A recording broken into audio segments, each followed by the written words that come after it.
পড়ে আছে সৰকাৰে আমাৰ সুবিধা দেয় না কোনো উদ্দেশ্য খবৰ নেয় না আমাক খাওয়া ভালো কিছুদিন আগতে যেহেতু সমগ্ৰ অসমতে এক জোকাৰি যোৱা এটা ঘটনা সংঘটিত হৈছিলে কচুতলি ১ নং কচুতলিত মই পোনপটীয়াকৈ উপস্থিত আছোঁ যোৱা কিছুদিন আগতে এই কচুতলি গাঁওখনত বহুতো জনসাধাৰণে বসতি স্থাপন কৰিছিলে আৰু গাঁওখন এটা একেবাৰে জনশূন্যময় পৰিৱেশ সৃষ্টি হৈছে আৰু মৰুভূমি সদৃশ যি পৰিৱেশ সেয়া ইতিমধ্যে সৃষ্টি হৈছে কাৰণ কিয়নো অসম চৰকাৰ তথা আৰক্ষীয়ে যোৱা কিছুদিন আগতে ১ নং কচুতলিত উচ্ছেদ অভিযান চলাইছিলে চলাই কিনে যিসকল মানুহে ইয়াত বসতি স্থাপন কৰি আছিলে বিশেষকৈ মুছলিম সম্প্ৰদায়ৰ যিসকল মানুহ আছিলে তেখেতসকলক উচ্ছেদ কৰা হৈছে আৰু এই উচ্ছেদ কৰাৰ সময়তো কিছুমান অনাকাংক্ষিত ঘটনা সংঘটিত হৈছিলে যি ঘটনাত দুজনকৈ যুৱক নিহত হৈছিলে আৰু প্ৰায় ৩০জনকৈ যুৱক আহত হৈছিলে তেখেতসকলক হস্পিটেলত তেতিয়া ভৰ্তি কৰা হৈছিলে আৰু তাৰ পিছতে আৰক্ষীয়ে তেখেতসকলক আটক কৰাৰ পিছত যি আইনী প্ৰক্ৰিয়া সেই প্ৰক্ৰিয়া ইতিমধ্যে চলি আছে কিন্তু আজিৰ প্ৰতিবেদনটো বনোৱাৰ এটাই উদ্দেশ্য যিহেতু আজিৰ প্ৰতিবেদনত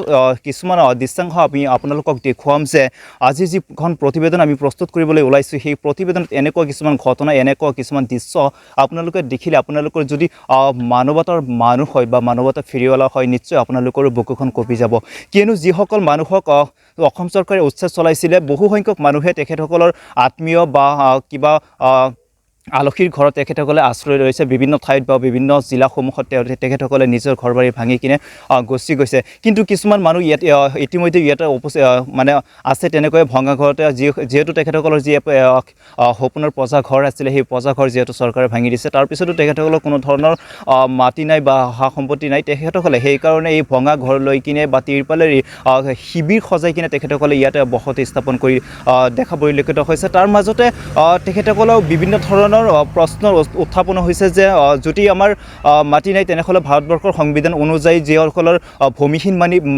মানুহ তেখেতসকলক ভাৰতবৰ্ষৰ সংবিধান অনুসৰি তেখেতসকলক 6 বিঘা বা 1 বিঘা বা আধা বিঘা মাটি দিয়াৰ যি আইন আছিলে সেই আইন অনুযায়ী তেখেতসকলক মাটি প্ৰদানৰ দাবী উত্থাপন কৰা দেখা পৰিলক্ষিত হৈছে বিভিন্ন সংবাদ মাধ্যমত আজি বিশেষকৈ ইয়াত উপস্থিত হোৱাৰ এটাই কাৰণ যিহেতু ইয়াৰ যি এক জনশূন্যময় যি এক পৰিৱেশ সেই পৰিৱেশ আজিৰ প্ৰতিবেদনত আপোনালোকৰ ওচৰত দাঙি ধৰাৰ কাৰণে আজি মই পোনপটীয়াকৈ এইখন স্থানত উপস্থিত হৈছোঁ কিয়নো ইয়াত আৰু কিছুমান মানুহ আছে এইখন গাঁৱৰে বসতি স্থাপন কৰা স্থানীয় যুৱকসকলে আছে তেখেতসকলৰ পৰাও আমি কিছুমান মত বিনিময় কৰিবলৈ চেষ্টা কৰিম কেনেধৰণে উচ্ছেদ আৰম্ভণি হোৱাৰ পিছৰ পৰা আজিলৈকে কেনেধৰণে তেখেতসকলে ইয়াত বসতি স্থাপন কৰি আছে সেইকাৰণে সবিশেষ কিছুমান কথা আমি জানিবলৈ চেষ্টা কৰিম কি ক'ব যিহেতু আপোনালোকক অসম চৰকাৰে উচ্ছেদ কৰিছে বৰ্তমানলৈকে আপোনালোকে ইয়াতে বসতি স্থাপন কৰি আছে আমিতো এতিয়া নাখাই আছোঁ এতিয়া খাব পৰা বস্তু একোৱে নাই চৰকাৰে যে আমাক ভাঙি দিছে কোনো এটা মানুহ অহা নাই আমাক চাবলৈ অহা নাই কোনো খোৱাৰ ব্যৱস্থা নাই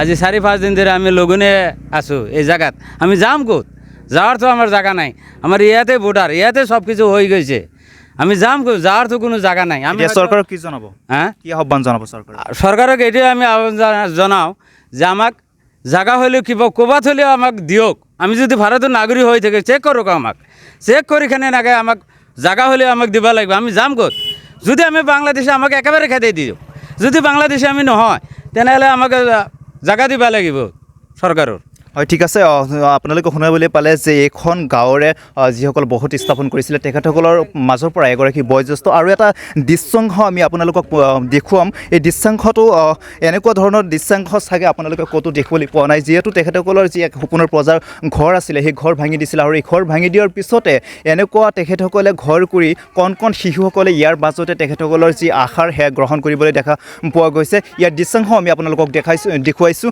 আৰু দেখুৱাই থাকিম তাৰ আগতে আৰু কিছুমান ইয়াৰে যুৱক আছে সেই যুৱকসকলৰ পৰা আমি কিছুমান মন্তব্য ল'বলৈ যত্ন কৰিম হয় এইখন গাঁৱৰে আৰু এগৰাকী যুৱক আছে তেখেতৰ মুখৰ পৰা আমি কিছুমান কথা জানিবলৈ চেষ্টা কৰিম আপোনালোকক যিহেতু উচ্ছেদ কৰা হৈছে অসম চৰকাৰৰ ফালৰ পৰা আৰক্ষীয়ে উচ্ছেদ কৰিছে গুলীবিদ্ধ হৈছে বহুত মানুহ আহত হৈছে দুজনকৈ যুৱক নিহত হৈছে আপোনালোকে এতিয়াও ইয়াতে বসতি স্থাপন কৰি দেখা পৰিলক্ষিত হৈছে কিছুমান মানুহে কি ক'ব এই ক্ষেত্ৰত হয় নিশ্চয় এতিয়া আমি চাওক আমি এতিয়া যিমানখিনি মানুহ ইয়াতে আছোঁ এতিয়া আমি যাম ক'ত এটা কথা এতিয়া চৰকাৰে খালৰ যিখিনি কৰি আছে কিছুমান গুলি খাইছে কিবা লখিছে এইবিলাক আমি ক'বলৈ নাযাওঁ যিখিনি দুখী আছে দুখী শাস্তি সেইটো আমি ক'বলৈ নাযাওঁ কিন্তু আমি মানুহখিনি ইয়াৰ ভোটাৰ স্থানীয় মানুহ হিচাপত আমি এতিয়া যাম ক'ত আৰু ক'তো আমাৰ মাটিও নাই কোনো ঘৰো নাই কোনো হেৰিও নাই আমি এতিয়া যাম ক'ত এনেকুৱা এটা আমি এতিয়া আছোঁ গছৰ তলত থাকিব লগা হৈছে না খোৱা না কিবা বস্তু আজিলৈকে আমাৰ ফালে চৰকাৰৰ ফালৰ পৰা কোনো ধৰণৰ আমাৰ সহযোগিতা অহা নাই তেতিয়া আমি কি কৰি আছে কোনো লোকে বুজ লোৱা মানুহ এটা অহা নাই চৰকাৰৰ ফালৰ পৰা।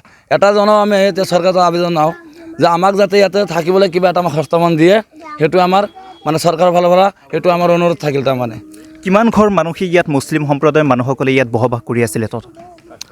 মোটামুটি ইমানখিনি মোটামুটি 500-700 ঘৰ মানুহ হ'ব।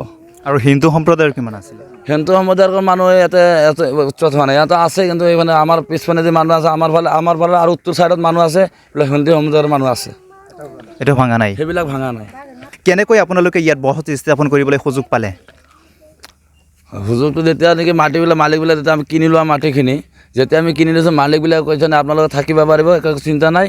আমাক ট্ৰাইবেল বুলিকে কোৱা নাছিলে, এতিয়া আমি গম পাইছোঁ ট্ৰাইবেল বুলিকে, এতিয়াহে আমি গম পাই আছোঁ ট্ৰাইবেল বুলি। ট্ৰাইবেল বস্তু কি আমি গমেই পোৱা নাছিলোঁ আগতে। যদি আমি জানি লওঁ তেতিয়া আমাক মেধি পট্টা বুলি কেনে কৈছে যে আমাৰ নামৰ মাটি আপোনালোকে লওক, যেতিয়া আপোনালোকৰ নামত আমি নিশ্চয়কৈ আমি নিজৰ নামত আপোনালোকক উঠাই দিম, যেতিয়া চৰকাৰৰ ফালৰ সুবিধা দিব আমি নিজকে মাটি উঠাই দিম, নামজাৰি কৰিব দিম। কাৰ পৰা মাটি কিনিছিলে? মাটিটো এটা আমাৰ মাটিত কিনি আছিল হীৰা কছাৰী বুলি নাম। ট্ৰাইবেল মানুহৰ পৰাই আপোনালোকে মাটি ক্ৰয় কৰিছিলে। এতিয়া এটা ডাঙৰ প্ৰশ্ন যে ট্ৰাইবেল মানুহ হৈ কিনে বা ট্ৰাইবেল বেল্টৰ যি বেল্টৰ মাটি, সেই মাটি কেনেকৈ এজন মুছলিম মানুহৰ তাত বিক্ৰী কৰিব পাৰিলে? আৰু যিহেতু ইয়াত মানুহ আছে, তেখেতসকলৰ পৰা আমি পোনপটীয়া কিছুমান কথা ক'বলৈ যত্ন কৰিম। আপোনাৰো ঘৰ ভাঙিছে? অঁ, মোৰো ঘৰ ভাঙিছে। এতিয়া ক'ত আছে? এতিয়া গছৰ তলত আছোঁ আৰু কিবা কিবি কৰি ল'ৰা ছোৱালী লৈ ইয়াতে স্থাপন কৰি আছোঁ। তাৰমানে আমাৰ যাব লগা ৰাস্তা ক'তো নাই।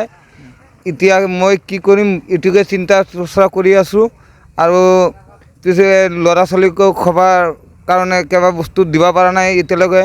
মোৰ এনেকুৱা দুখো লাগি আছে চৰকাৰৰ তাত যে চৰকাৰী মানুহ এটা আমাক আহি কিনি সংস্থাপন দিয়া নাই, ক'তো যাবও দিয়া নাই।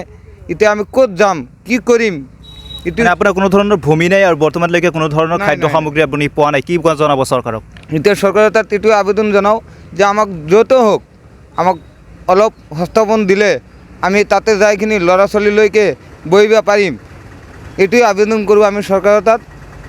আৰু আমাৰ ক'ব লগা ৰাস্তা নাই, কি কৰিম? ঠিক আছে, ধন্যবাদ জনাইছোঁ আপোনাক। আপোনালোকৰ ঘৰ বাৰী ভাঙি দিছে, কি ক'ব? ভাঙ্গা দিছে, সরকারে ভাঙ্গা দিছে। সরকারের কাছে আমি এটি আবেদন জানাই যে আমার ঘর বাড়ি ভাঙ্গা দিছে, এখন আমি কোথ যাম, কোথ থাকাম, আমার সরকারের সুবিধা দেখ। আমার কোনো কিছু নেই, আমি বাসা বাড়ি নেই, আমি গাছতলা লড়া ছোয়ালে নাতেবতী নিয়ে আমি গাছতলায় থাকতে আসছে। আমার কোনো খবর বার্তাও নিতেছে না, ভাঙ্গা দিতেছে, আমার কোনো খবর বার্তাও নিতেছে না, কোনো ইয়ে হতেছে না। আমি এখন কোথ যাম, কোথ খাম, কোথ থাকিম, এখন আমার সরকারের কোনো সুবিধা দেখ। আমি তাতে আমি লড়া ছোয়ালি নিয়ে নাতে নিয়ে আমি তাতেই থাকাম। আমার সুবিধা না দেওয়া পর্যন্ত আমি কোথ যাম? আমার কোনো জায়গা বাসা কিছু নাই, আমি কোথ যাম? আমার পাকা ঘর বাড়ি দিয়েছিলাম, আমি না মাটি আঁকছিলাম, আমার মাটির মালিকে আমাকে মাটিকে বিক্রি করেছে, মেদিবারটা মাটি বিক্রি করেছে। আমি সে কারণে আমি পাকা ঘর 4খান দিছি, আমি 4খান ঘর দিয়ে যে আমি গাছতলা পড়ে আছি। সরকারে আমার সুবিধা দেয় না, কোনো উদ্দেশ্য খবর নেয় না, আমার খাওয়া পানিও দেয় না, আমার কোনো কিছু দেয় না। আমি এখন কোনে যাবো? আমাক সরকারে আমার ধন্যবাদ জনাইছোঁ।